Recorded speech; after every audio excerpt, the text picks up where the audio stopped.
Hello friends, मैं study91 channel से नितिन गुप्ता आप सबका बहुत बहुत स्वागत करता हूं। दोस्तों बहुत बहुत स्वागत है आपका हमारे चैनल में। और आज दोस्तों हम लोग टॉप 20 क्वेश्चन आंसर सीरीज को कवर करने जा रहे हैं। याद रखिए हम लोग कवर करें करंट अफेयर्स को, और ये सीरीज उन लोगों के लिए बड़ी इंपॉर्टेंट है जो किसी वजह से एक साल का करंट अफेयर नहीं पढ़ पाए हैं, या करंट अफेयर को याद नहीं कर पाए हैं, या उनको करंट अफेयर आता नहीं है। ठीक है, तो ये सीरीज आपके लिए बहुत ही लाभदायक होगा। ठीक है, इस सीरीज से जुड़े रहिएगा। तो आप इसको देखने के लिए आप हमारे प्लेलिस्ट में विजिट करिए, वहाँ पर जो है करंट के नाम से एक प्लेलिस्ट मिल जाएगा, वहाँ पर ये सीरीज रखी हुई, तो उसको आप देख सकते हैं। ठीक है, तो आइए स्टार्ट करते हैं। स्टार्ट करने से पहले दो निवेदन आपसे है कि आप जल्दी से चैनल को सब्सक्राइब कर लीजिए, प्लस बेल आइकन को जरूर प्रेस करिए, ताकि आपको नोटिफिकेशन के द्वारा ये पता चल पाए कि कितने वीडियोस अपलोड किए जाते हैं। साथ ही साथ दोस्तों एक चीज़ और जरूरी है कि किसी भी तरह का एडवर्टीजमेंट अगर आपके वीडियो पर आता है तो प्लीज़ उसको पूरा देखा करिए, स्किप मत किया करिए। ठीक है, मैं ऐसा मान के चलता हूँ कि आप हमारे परिवार के सदस्य हो, मेरी बात को आप समझोगे, इस वजह से मैं आपसे निवेदन करता हूँ। तो आइए स्टार्ट करते हैं। पहला क्वेश्चन दे रहा है कि हाल ही में ब्लैक होल की पहली तस्वीर निकाली गई। ये इस तरह जो पिक आप देख रहे हैं दोस्तों, इस तरह की पिक सोशल मीडिया पर खूब वायरल हुई थी। खूब ढेर सारे वीडियो अब तक यूट्यूब पे बनाए जा चुके हैं, क्योंकि पहली बार ऐसा हुआ कि नासा ने इस तरह की तस्वीर जारी किया है। ठीक है, और ब्लैक होल की तस्वीर निकाल पाना बड़ा मुश्किल है, क्योंकि जहाँ तक हम लोगों को पता है कि ब्लैक होल प्रकाश को अपने करीब से गुजरने तक नहीं देता, और प्रकाश भी उसके अंदर समा जाता है। और अगर सूरज की बात करते तो सूरज जैसे हजारों करोड़ों सूर्य को निगल जाएगा। ठीक है, तो ऐसे में ब्लैक होल की तस्वीर ले पाना अपने आप में बड़ा मुश्किल था, लेकिन उसके बावजूद भी वैज्ञानिकों ने ऐसा प्रयास किया। हालांकि बहुत सारे लोगों ने कहा कि ये गलत है, बट जो भी हो, अगर नासा ने चीज़ों को निकाला है, जारी किया है, तो इसका मतलब ये सही है। फिलहाल हमसे ये पूछा जा रहा है कि यह ब्लैक होल किस आकाश गंगा में है। ठीक है, किस आकाश गंगा में? तो इस आकाश गंगा का नाम है दोस्तों M87। याद रखिए M87 इस आकाश गंगा का नाम है। M क्यों रखा गया? तो इसका आगे का नाम है दोस्तों मेसियर। क्या नाम है? मेसियर 87। ठीक है, मेसियर 87 देखिए यहाँ पर ऊपर लिखा भी है M87। 11 अप्रैल 2017 को ये पिक वहाँ से लॉन्च हुआ था, बट याद रखिए इसको पूरी तरह से सामने आने में 2 साल का समय लगा है। ठीक है, ये भी अपने आप में इंपॉर्टेंट है। और अगर इसके द्रव्यमान की बात कर ले दोस्तों, तो 6.5 बिलियन बड़ा है हमारे सूर्य के द्रव्यमान के, तो ये बड़ा इंपॉर्टेंट हो जाता है। ठीक है, फिलहाल आप M87 याद रखिए। अगला क्वेश्चन है कि कौशल विकास के लिए किस राज्य सरकार की 2 योजनाओं को संयुक्त राष्ट्र यानी यूएन यानी यूनाइटेड नेशन के द्वारा पुरस्कृत किया गया है? तो काफ़ी अच्छी बात है यार कि अगर यूनाइटेड नेशन दुनिया की इतनी बड़ी संस्थान है, और अगर वो हमारी योजनाओं को पुरस्कृत करता है, इसका मतलब योजनाओं में दम है। तो ये योजना निकाला गया था दोस्तों पश्चिम बंगाल सरकार के द्वारा। ठीक है, ये बीच में आप पिक भी देख पा रहे होंगे ममता बनर्जी का। ठीक है, तो पश्चिम बंगाल सरकार ने निकाला था, और ये दो योजनाओं का नाम क्या क्या था?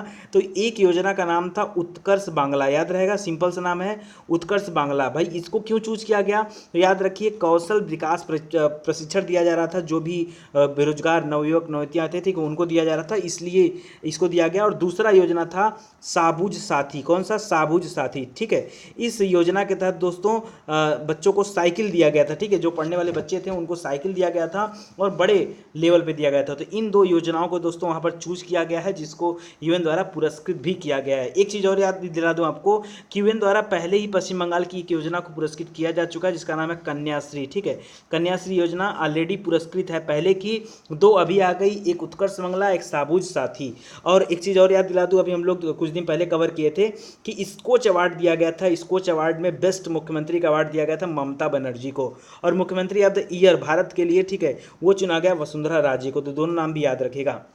आगे हाल ही में इजराइल के 5वीं बार प्रधानमंत्री कौन बने? ठीक है, तो 5वीं बार प्रधानमंत्री बने, और ये अपने आप में बड़ी बात है। इजराइल की राजधानी है दोस्तों जेरूसलम। कौन सी है? जेरूसलम। ठीक है, और यह विश्व का एकमात्र यहूदी देश है, पूरे वर्ल्ड का एकमात्र यहूदी देश है। कौन सा? इजराइल। ठीक है, और इजराइल के साथ हमारे संबंध बहुत अच्छे हैं, आपको तो पता ही होगा। और इजराइल के प्रधानमंत्री 5वीं बार लगातार चुने गए, ये अपने आप में और बड़ी बात है। ठीक है, तो इनका नाम है दोस्तों याद रखिएगा बेंजामिन नेतान्याहू। ठीक है, बेंजामिन नेतान्याहू। ठीक है, बेंजामिन नेतान्याहू इनका नाम है, और मोस्ट इंपॉर्टेंट है, इसलिए याद रखिएगा 5वीं बार बन पाना अपने आप में बड़ी बात है। अगला है हाल ही में इंडिया बुल्स हाउसिंग फाइनेंस ये एक बैंक था, ठीक है। और करा इस बैंक में किस दूसरे बैंक को जो है विलय करने के लिए मंजूरी दे दिया गया आरबीआई की तरफ से। तो याद रखें, India bulls housing finance bank जो था, इसमें जो है एक और बैंक हमारे यहाँ का था लक्ष्मी विलास बैंक, ठीक है, लक्ष्मी विलास बैंक, इसको ले जाके मर्ज कर दिया गया। कुछ दिन पहले न्यूज आया था कि देना बैंक और विजया बैंक को ले जाके मर्ज किया गया था बैंक ऑफ बड़ौदा में, ठीक है। और अभी देखिए फिर से आ गया कि इंडिया बुल्स हाउसिंग फाइनेंस में जो है लक्ष्मी विलास बैंक को मजबूत किया जा विलय किया जा रहा है। और इससे क्या होगा, बैंकों की स्थितियां जो है वो पहले से ज़्यादा मजबूत हो पाएंगी और जो भी उनके पास एनपीए वगैरह की समस्या है उससे भी निजात मिल पाएगा, ठीक है। तो ये अपने आप में एक सराहनीय कदम है बैंकों के द्वारा जो किया जा रहा है। आगे आईसीसी वर्ल्ड कप भारत में किस वर्ष आयोजित किया जाएंगे, ये इंपॉर्टेंट है दोस्तों। देखिए यहाँ पर समझिएगा, आज मैं बहुत सारा कंफ्यूजन आपका क्लियर करने वाला हूँ। आईसीसी जो वर्ल्ड कप है, पहली बात तो आईसीसी का वर्ल्ड कप दो तरह से होता है, एक मेल के लिए होता है, एक फीमेल के लिए होता है। कंफ्यूजन में मत रहिएगा, ठीक है, मेल और फीमेल। और टी20 को अलग रखिएगा, यानी क्या हो गया, एक मेन हो गया, एक फीमेल हो गया, एक टी20, ये अलग अलग है तीनों, ठीक है। तो आईसीसी वर्ल्ड कप की अगर मैं बात करूं, मेन वैसे हमेशा मेल वाला ही फेमस होता है।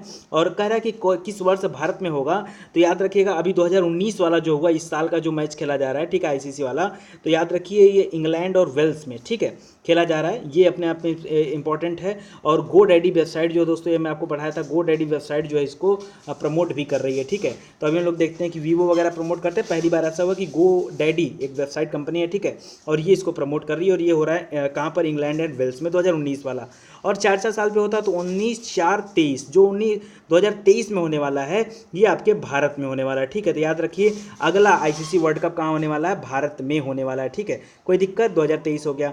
इसके अलावा दोस्तों एक चीज़ और याद दिला दूँ, 2020 में आपका 2020 वर्ल्ड कप होने वाला है, ठीक है, 2020। और 2020 में क्या होगा दोस्तों, मेल और फीमेल दोनों ही आपका कहाँ खेला जाएगा, ऑस्ट्रेलिया में खेला जाएगा, ठीक है। तो ये अपने आप में अच्छी न्यूज़ हो गई, ठीक है।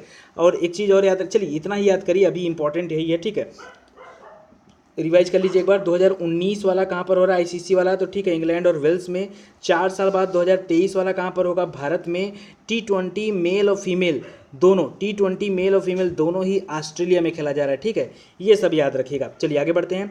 करा वैश्विक जलवायु परिवर्तन प्रदर्शन सूचकांक 2019 में भारत जो है किस स्थान पर रहा है, ठीक है, इसके बारे में बताना है। तो याद रखिए भारत इस बार जो है ये 11वें स्थान पर रहा है।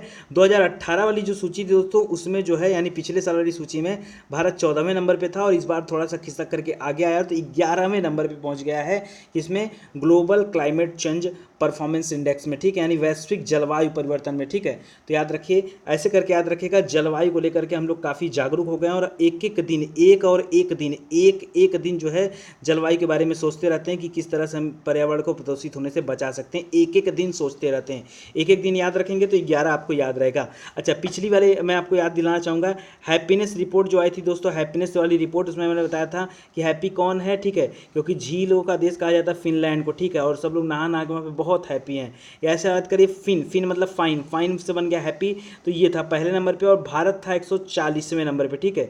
इसमें पोजीशन थोड़ी डाउन हुई थी क्योंकि इसके पिछले साल की पोजीशन क्या थी, 133वें रैंक पे भारत था और इस बार खिसक के 140वें पहुंच गया था हैप्पीनेस वाले में।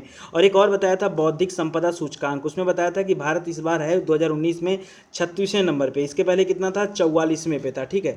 तो काफ़ी अच्छा परफॉर्मेंस रहा है, ठीक है, बौद्धिक संपदा सूचकांक। ओके, चलिए आगे बढ़ते हैं। नेक्स्ट है दोस्तों मूविंग ऑन मूविंग फॉरवर्ड, ये किसकी रचना है, एक बुक है। आजकल बहुत सारी बुकें लॉन्च हो रही है तो बुक के बारे में जरूर पढ़िए। मूविंग ऑन मूविंग फॉरवर्ड जो दोस्तों, ये आपके उपराष्ट्रपति इस समय एम वेंकैया नायडू, ठीक है, उनके द्वारा ये बुक लिखा गया है। तो मोस्ट इंपॉर्टेंट है, मोदी जी ने इसको लॉन्च भी किया, तब आप सोचिए कितना ज़्यादा जरूरी है आपको पढ़ना, ठीक है। तो एम वेंकैया नायडू की किताब है क्या, मूविंग ऑन मूविंग फॉरवर्ड, ठीक है, और ईयर इन ऐसे करके नाम इसका पूरा, तो इसको याद रखिएगा। इसके अलावा दोस्तों मोदी जी की अगर बात कर दूं तो मोदी जी की भी किताब एक आई थी, बहुत अच्छी किताब थी, कौन सी किताब थी बताइए, एग्जाम वॉरियर, ठीक है, उसको भी याद रखिएगा। अगर हम इस बार जो हमारे राष्ट्रपति हैं रामनाथ कोविंद जी, उनकी भी किताब आ चुकी है जिसका नाम है लोकतंत्र के स्वर, पढ़ाए हूँ आपको, द रिपब्लिकन एथिक, ठीक है, ये मोस्ट इंपॉर्टेंट, इन सबको पढ़ा करिए, एकदम याद कर लीजिए, ठीक है। प्रेजेंट टाइम में मोदी जी के और राष्ट्रपति, उपराष्ट्रपति और इसके अलावा जो आपकी लोकसभा अध्यक्ष हैं, इन लोगों की किताब मिले तुरंत नोट कर लिया करिए। सुमित्रा महाजन की कुछ दिन पहले किताब आई थी मातोश्री, याद है ना, उसको सब पढ़े रहिए, ठीक है। आगे बढ़ते हैं। कह रहे रैमन मैग्सेसे पुरस्कार 2018 वाला किसको दिया गया था, 2019 के लिए तो अभी नहीं हुआ है कुछ, 2018 का पुरस्कार दो लोगों को दिया गया था। देखिए देखिए ये है डॉक्टर भरत वाटवानी और दूसरे हैं सोनम वांगचुक, ठीक है। इन दोनों लोगों को रैमन मैग्सेसे पुरस्कार से नवाजा गया था। ये आपका पुराना क्वेश्चन, रिपीटेड क्वेश्चन है। रिपीट कराने का सिर्फ मेरा एक ही कारण है कि आपको चीज़ें और अच्छे से याद हो जाए। तो भरत वाटवानी के बारे में मैंने आपको बताया था कि भरत वाटवानी जो हैं ये सड़कों पर जो मानसिक रूप से विकलांग लोग हैं, बीमार लोग हैं, जो घूमते टहलते रहते हैं, ठीक है, ये उन लोगों का ले जाकर इलाज करते हैं अपने क्लिनिक में। सोचिए आज के पास जीवन में कहाँ किसी के पास समय है कि कोई पागल व्यक्ति का इलाज करें। हर आदमी पैसा कमाने में लगा हुआ है, लेकिन वहीं पर देखिए भरत वाटवानी क्या कर रहे हैं, वो अपने क्लिनिक पे ले जाके जो मानसिक रूप से विकसित लोग हैं उनकी मदद कर रहे हैं। तो बहुत अच्छी बात है, और ऐसे चीज़ के लिए अगर इनको पुरस्कार दिया जाता है ये अपने आप में बहुत अच्छा है। रैमन मैग्सेसे पुरस्कार फिलीपींस की सरकार के द्वारा दिया था और वहाँ का सर्वोच्च अवार्ड है। सोनम वांगचुक जो है दोस्तों ये लद्दाखी युवकों को, ठीक है, उत्तर भारत में चले जाइए, वहाँ पर लद्दाखी युवकों की ज़िंदगी संवारने सजाने में काम कर रहे हैं, ठीक है, और वहाँ के लोगों को शिक्षित करने में लगे हैं। तो सोनम वांगचुक को उसके लिए दिया गया है। एक और याद रखिए दोस्तों, ऐसे याद आ गया, एक राजीव गांधी खेल रत्न अवार्ड कम से कम याद कर लीजिए। देखिए हर क्वेश्चन में मैं चाहता हूँ कि आपको ज़्यादा से ज़्यादा चीज़ें दूँ। राजीव गांधी खेल रत्न अवार्ड में भी 2 लोगों को मिला है। ये 2 लोगों वाली बात है, इसलिए मुझे याद आ गया तो मैं बता दे रहा हूँ। एक है आपके विराट कोहली को मिला है, दूसरा मिला है मीराबाई चानू को, याद होगा, ठीक है। तो विराट और मीराबाई चानू, ठीक है। आगे देखिए, हाल ही में ब्रिक्स शिखर सम्मेलन कहाँ पर आयोजित किया गया। तो दोस्तों आखिरी टाइम हुआ था 10वां ब्रिक्स शिखर सम्मेलन, BRICS, बी माने ब्राज़ील, आर माने रसिया, आई माने इंडिया, सी माने चाइना, यस माने साउथ अफ्रीका, ठीक है। तो याद रखिए 10वां जो ब्रिक्स सम्मेलन हुआ था ये आपका हुआ था अफ्रीका में, ठीक है, अफ्रीका में हुआ था। एस फॉर अफ्रीका, और अफ्रीका में किस जगह पर, तो जोहान्सबर्ग में हुआ था, जोहान्सबर्ग में, ठीक है, जोहान्सबर्ग में, याद रखिएगा। इसके अलावा दोस्तों आसियान भी याद कर लीजिए, ठीक है, आसियान में आपको पढ़ा है और रिपीट करा दे रहा हूँ। आसियान शिखर सम्मेलन 2018 वाला, तो बताइए आपका आसियाना कहाँ पे है, ठीक है, सबसे मज़ा कहाँ पर आएगा, सिंगापुर में, ठीक है, आसियाना कहाँ पर, सिंगापुर में, ठीक है। तो याद रखिए सिंगापुर में हुआ आसियान वाला।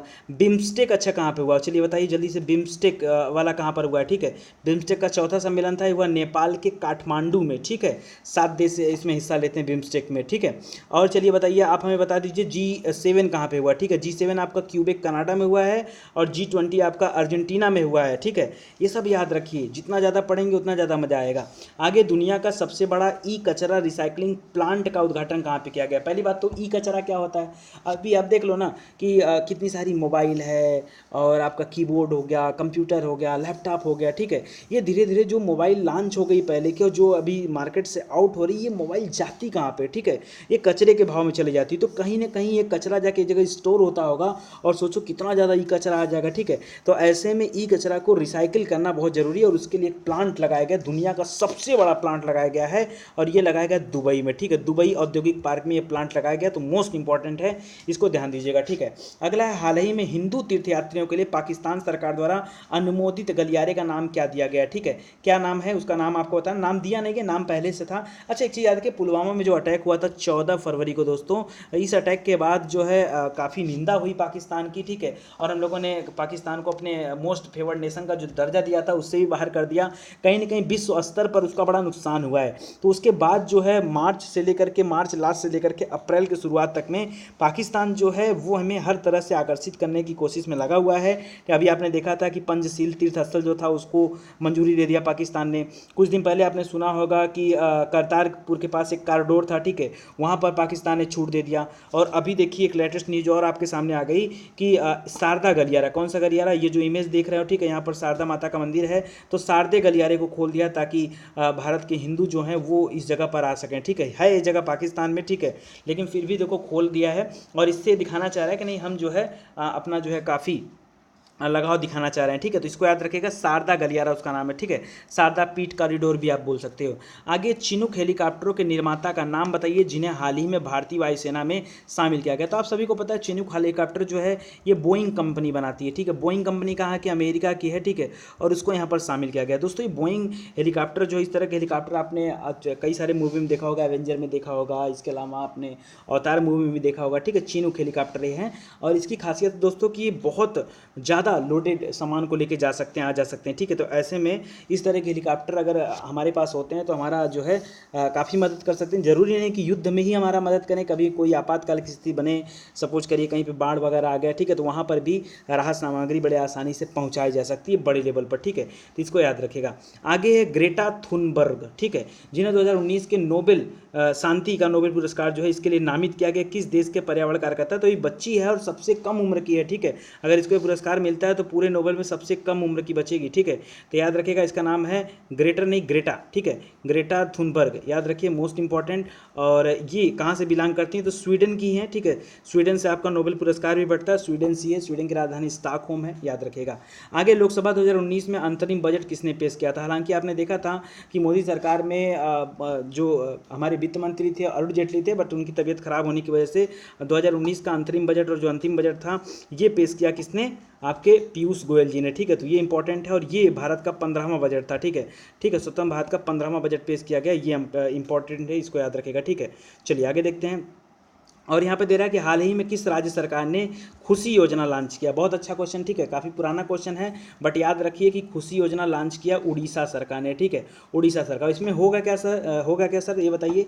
तो याद रखिए कि इस योजना के तहत जो है, जो बच्चियाँ स्कूल में पढ़ रही हैं जिनकी एज 6 से 12 साल की है, ठीक है, और उनको जो है सैनिटरी पैड, ठीक है, ये मुहैया कराया जाएगा और इससे लगभग राज्य की 17 लाख लड़कियों को फ़ायदा मिलेगा, ठीक है। तो ये इंपॉर्टेंट है। और एक चीज़ और बता दोस्तों, अभी हाल ही में सैनिटरी पैड को लेकर एक बड़ा खुलासा हुआ है कि सैनिटरी पैड जो महिलाओं के द्वारा इस्तेमाल किया जाता है, आजकल आप देख रहे हैं कि अक्षय कुमार जैसे बड़े अभिनेता भी उसके प्रचार में लगे हैं और सही भी है, ठीक है।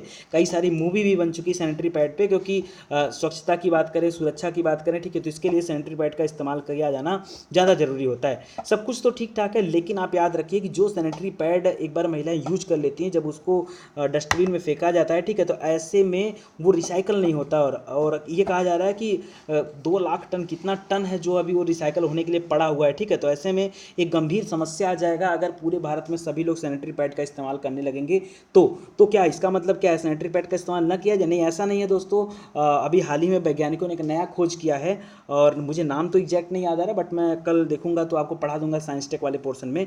तो वहाँ पे क्या है कि एक ऐसा सैनिटरी पैड बनाया गया जिसको आप दोबारा यूज कर सकते हैं, ठीक है। तो ये अपने आप में काफ़ी अच्छा हो जाएगा, इससे पैसों की बचत हो जाएगी और जो इस तरह के वेस्टेज होते हैं उससे भी मुक्ति मिल जाएगी, ठीक है। तो मैं कल आपको बताऊंगा। चलिए आगे देखते हैं। करा हाल ही में यश के शिव कुमार जी का निधन हो गया, ये कौन थे, ठीक है। तो यश के शिव कुमार अभी हाल ही में निधन हुआ, 2-3 दिन पहले की बात है। तो ये इंपॉर्टेंट है, ये वैज्ञानिक थे दोस्तों और इसरो में काम करते थे, इसरो में डायरेक्टर के पद पर थे, ठीक है, शुरुआत में। बाद में इसरो तक लंबे समय तक जुड़े रहे। यश के शिव कुमार नाम था, ठीक है, इनको याद रखेगा। आगे हाल ही में बांस का चावल किस राज्य में पाया गया है, तो दोस्तों बता दूं ये पाया गया उड़ीसा में। और आपको सोच के लगेगा सर बांस का चावल कुछ समझ में नहीं आ रहा। जी हाँ दोस्तों, जो बांस हम लोग देखते हैं ना उसी बांस का चावल, ठीक है। हालांकि इस तरह का चावल पूरे 40 दशक बाद देखने को मिला है, 1979 में आखिरी बार देखा गया था, बट इस बार जो है इस तरह का चावल देखा गया है, ठीक है। तो बांस का चावल, बम्बू राइस इसको बोला जाता है, ठीक है। आगे हाल ही में भारत ने किस देश से सीआरपीएफ दल को हटाने की घोषणा किया है, ठीक है। तो ये अफ्रीका में देश है लीबिया, ठीक है, लीबिया को हटाने की घोषणा किया है। लीबिया में हमारी फोर्स लगी थी, उसको हटाने का घोषणा किया। और क्यों किया है, तो याद रखिए लीबिया में स्वतंत्रता संघर्ष चल रहा है, इसके लिए ये किया जा रहा है, ठीक है। अच्छा एक चीज़ और याद रखिए दोस्तों, सीआरपीएफ जो है अपना वीर दिवस कब मनाता है, ठीक है। तो अभी इस महीने में उसका वीर दिवस मनाया गया है 9 अप्रैल को, ठीक है, 9 अप्रैल को वीर दिवस मनाया जाता है, ठीक है। ये मोस्ट इंपॉर्टेंट है। आगे फ्री वाईफाई सेवा वाला देश का 15वां, ठीक है। अभी आपको पता होगा गूगल के माध्यम से जो है हम लोग हर स्टेशन को वाईफाई द्वारा जो है मुफ्त इंटरनेट की सुविधा दे रहे हैं। तो 1500 नंबर पे आपके रेलवे स्टेशन का नाम आया है, वो कौन सा रेलवे स्टेशन है, याद रखें, यहाँ लिखा तो लिखने की क्या जरूरत है, साहिबाबाद रेलवे स्टेशन, ठीक है। दूसरी बात दोस्तों कि साहिबाबाद पड़ता कहाँ पे, गाजियाबाद के बिल्कुल पास में है, ठीक है, याद रखिएगा। और चलिए एक क्वेश्चन और यहाँ पर कर रहा है, 2018 में प्रवासियों द्वारा देश में भेजी गई धनराशि के मामले में कौन सा देश जो है शीर्ष पर है, तो भारत है दोस्तों। विश्व में बहुत सारे देश हैं और हर देश से लगभग बहुत सारे लोग बाहर रहते हैं, ठीक है। हमारे देश से भी बहुत सारे लोग बाहर रहते हैं, लेकिन पैसा भेजने के मामले में पूरे विश्व में नंबर 1 पर भारत आ गया, क्योंकि 79 बिलियन डॉलर, कितना दोस्तों, बिलियन डॉलर जो है पैसा भेजा गया भारत में प्रवासियों को द्वारा। तो अपने आप में बहुत इंपॉर्टेंट है और ये रैंकिंग बनी भारत की। इसी के साथ दोस्तों वीडियो सीरीज समाप्त होता है। निवेदन आपसे है दोस्तों कि जो लोग नए हैं उनके लिए खासकर है, क्योंकि आप हमारे चैनल से जुड़िए, प्लेलिस्ट में आइए, जो भी विषय आपको पढ़ना है उस विषय को आप डिटेल में पढ़ सकते हैं। इसके अलावा आप वीडियो को देखिए, अच्छा लगता है तो शेयर करिए ताकि ज़्यादा से ज़्यादा भाई बंधु देख पाएँ। और किसी तरह का एडवर्टीजमेंट आता है तो आप उसको पूरा देखिए, स्किप मत करिएगा, ठीक है। चलिए आप सभी का बहुत बहुत धन्यवाद। Thank you so much.